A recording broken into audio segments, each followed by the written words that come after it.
I had to destroy my own life to escape my own family and the gilded cage they had me in for years. People talk about burning bridges like it's a bad thing. They tell you to leave the door open, to be the bigger person, to walk away with your head held high. But those people have never lived in a fortress built on bones. They've never had a family that viewed them not as a human being, but as a renewable resource, a battery to be drained until it's dead. I didn't just walk away from my family. Walking away wasn't an option. They had the keys to my car, the passwords to my bank accounts, and the loyalty of the local police. They had cameras in the hallway and a tracker on my phone. So I didn't just leave. To escape them, I had to become the villain in their story. I had to nuke my own reputation, sabotage my career, and humiliate them so profoundly that they would be the ones to kick me out. I had to destroy my life to save it. And if you're listening to this, Mom, Dad, I hope the ashes taste like victory. To understand why I did what I did, you have to understand the dynamic. My family is prominent, not billionaire rich, but pillar of the community rich. The kind of rich where my father is a deacon at the church and sits on the city council, and my mother runs 3 different charities while treating waitstaff like vermin. Image was currency, perception was God, and I was the product. My name is Alina. I was 24 years old, and I had a curfew of 9 p.m. The controls started the moment I opened my eyes. My mother didn't just critique my appearance, she curated it. Every morning, she would stand in my doorway, because I wasn't allowed a lock, and inspect me like a health inspector looking for a violation. That skirt makes you look desperate, Alina. Change it. You look tired. Put on more concealer. We have lunch with the bishop's wife today, and I won't have you looking like a corpse. If I gained 2 pounds, she'd forget to buy groceries I liked.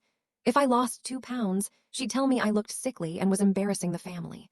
I was a doll in her dollhouse, existing solely to make her look like the mother of the year. Then there was the financial strangulation. I worked as a junior architect at a firm my father had connections with. It sounds prestigious, but it was a leash. Every Friday, my direct deposit hit a joint account my father controlled. I had to petition for my own money. I need $40 for gas, I'd say.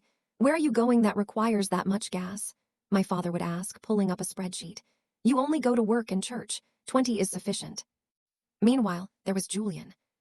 Julian was 26, unemployed, and the devil in designer loafers. He was the golden child, the heir apparent who hadn't worked a day in his life. The double standard wasn't just unfair, it was psychological torture. One incident broke something inside me. It was a Tuesday night.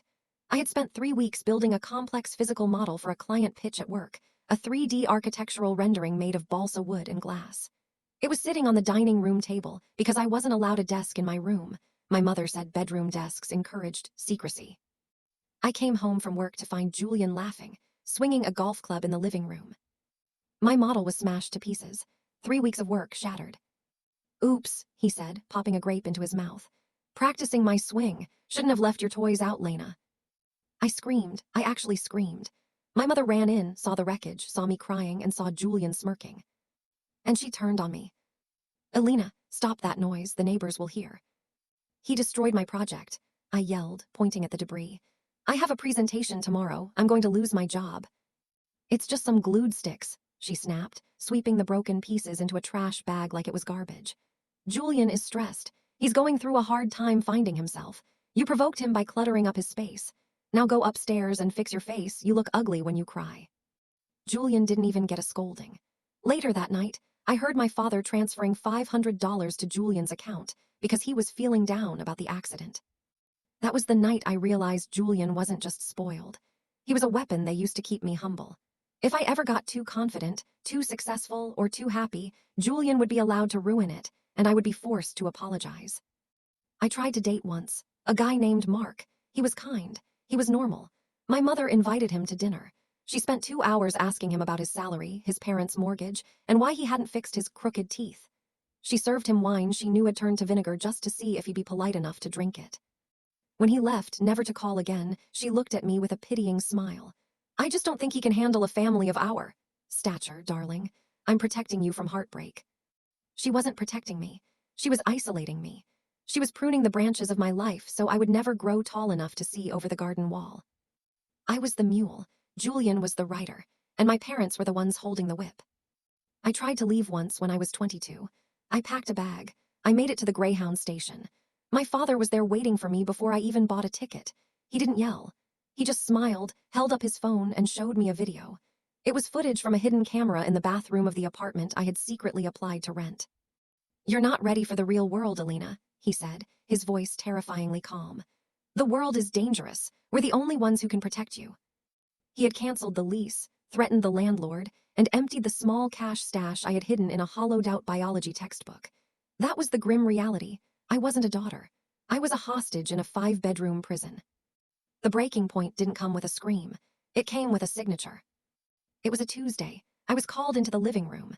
My mother was arranging flowers, lilies, the smell of funerals, and my father was pouring scotch. Julian was there, smirking, playing on his phone. "Alina, sit," my father said.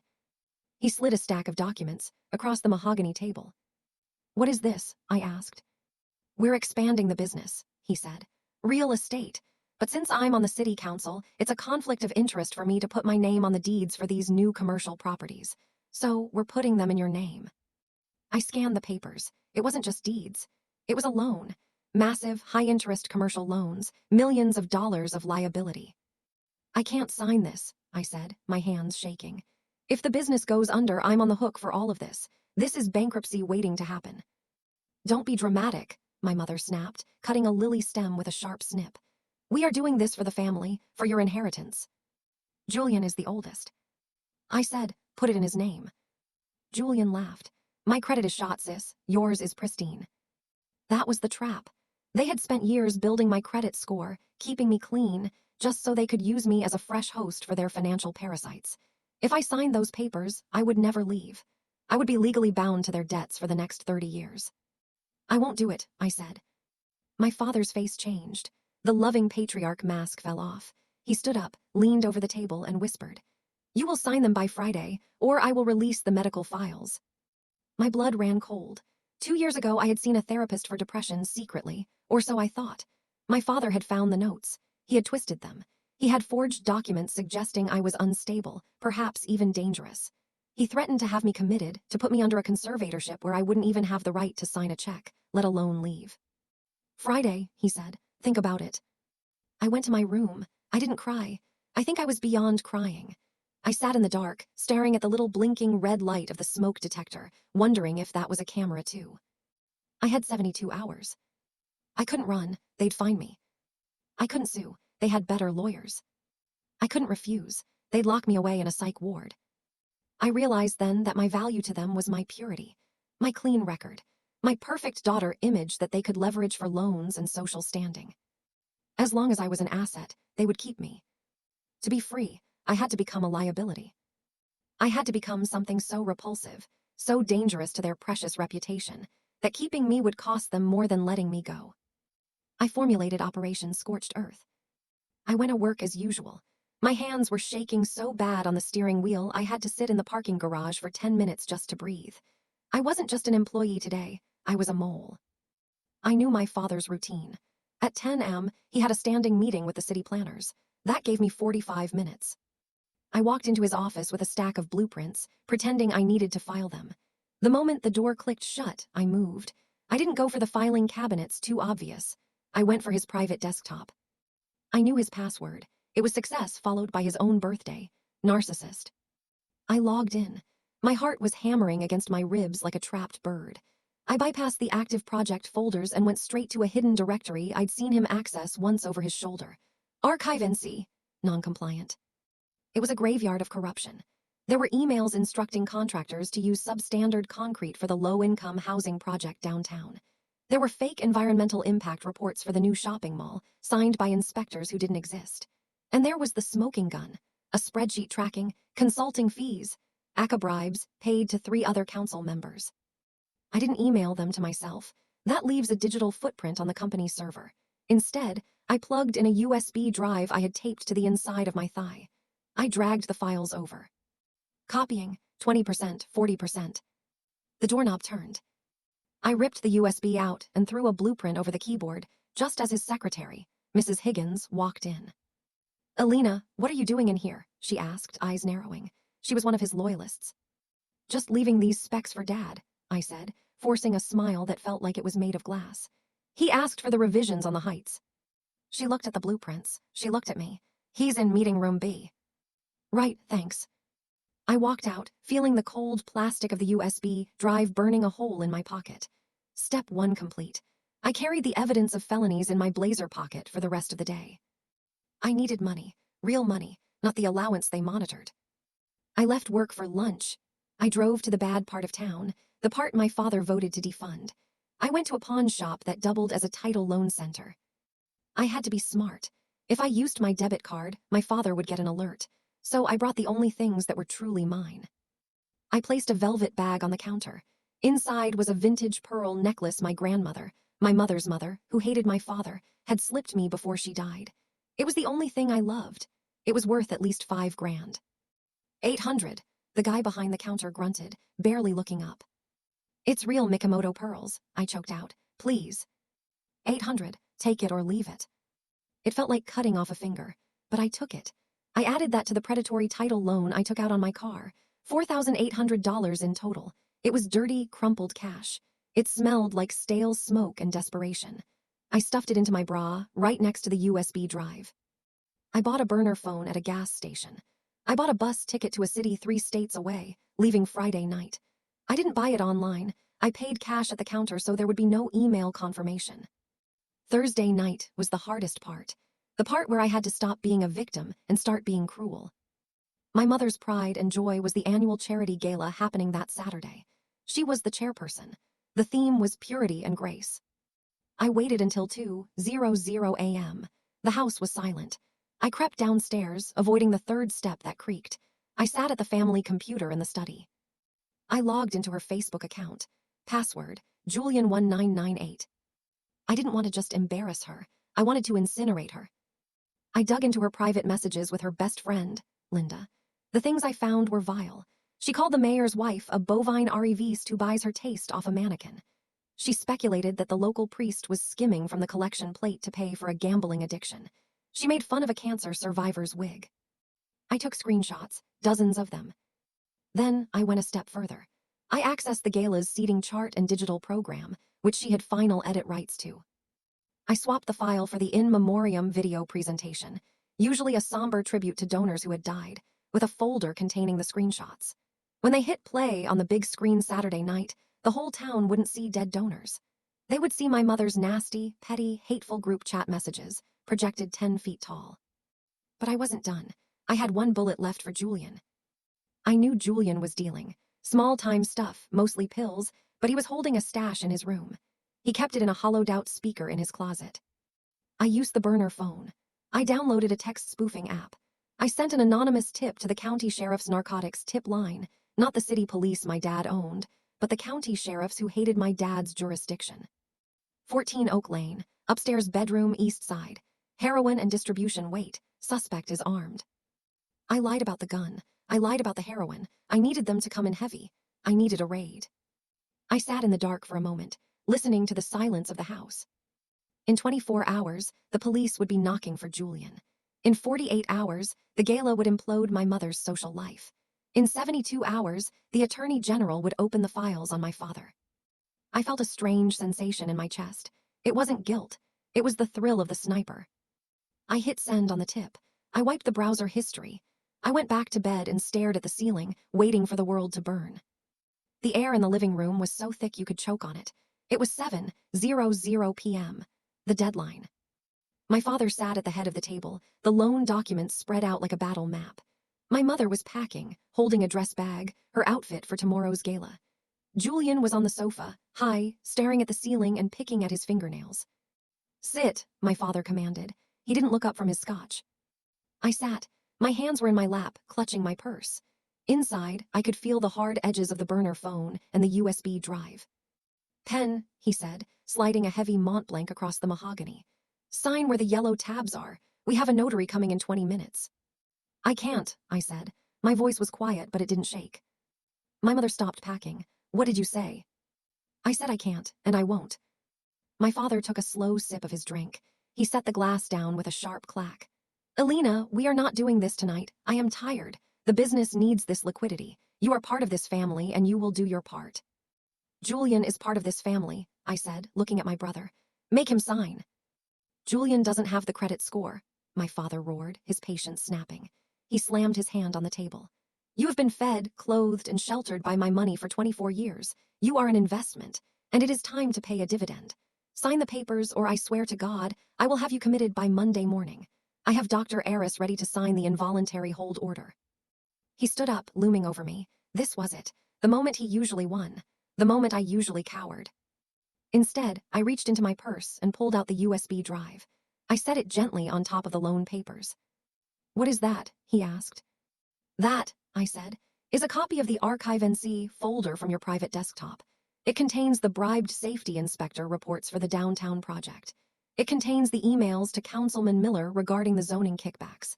And it contains the wire transfer receipts. The color drained from his face so fast he looked like he'd been embalmed. You stole from me. I copied it, I corrected, and I sent a scheduled email to the state attorney general. It's set to send automatically in. I checked my watch. 45 minutes, unless I cancel it. My mother shrieked. Elena, you would send your father to prison over a signature. I'm not done, I said, turning to her. The charity gala tomorrow, the in memoriam video presentation. Her eyes went wide. What did you do? I swapped the video file, I said. If you don't let me go, 300 of your closest friends are going to see a slideshow of your private messages calling the mayor's wife a bovine arriviste and making fun of the priest's gambling addiction. I believe you also called the frantic donor a cash cow with bad breath. It's all there, in 4K resolution. My mother gasped, clutching her chest, collapsing onto the nearest chair. She was hyperventilating. Her social life was flashing before her eyes. You little bitch, Julian laughed from the couch, sitting up. Damn, Lena, that's cold. Shut up, Julian, I said. You're not safe either. What are you gonna do? Tell Mom I smoke weed, he sneered. No, I said, standing up. I tipped the county sheriff about your supply, and since Dad only owns the city police, he can't stop them. My father lunged for me. He actually came over the table, his hands reaching for my throat. Give me the password to cancel that email. Give it to me. I stepped back, adrenaline flooding my veins. If you touch me, I walk. If I walk, the email sends. If the email sends, you go to federal prison. He froze. He was a monster, but he was a calculating one. He did the math. He realized he was checkmated. Suddenly, the room was bathed in red and blue light. We all looked out the window. A cruiser, then two, then a heavy SWAT van. They weren't city police. They were county sheriffs. They were pulling into the driveway. You actually did it, Julian whispered, the color vanishing from his face. He scrambled off the couch, running toward the back door. Dad, do something, Julian screamed. My father looked at the police outside, then at the USB drive, then at me. His empire was under siege from every angle. Panic, sheer chaotic panic, took over. Documents, I said, extending my hand. My birth certificate, my passport, my social security card, now. Get them, my mother screamed at him, watching the police tactical team swarm the lawn. Just give them to her and get her out of here before she destroys everything. My father ran to the wall safe. His hands were shaking so hard he missed the combination twice. He finally got it open. He grabbed a manila envelope and threw it at my feet. You are dead to us, he hissed, the veins in his neck bulging. If I ever see you again.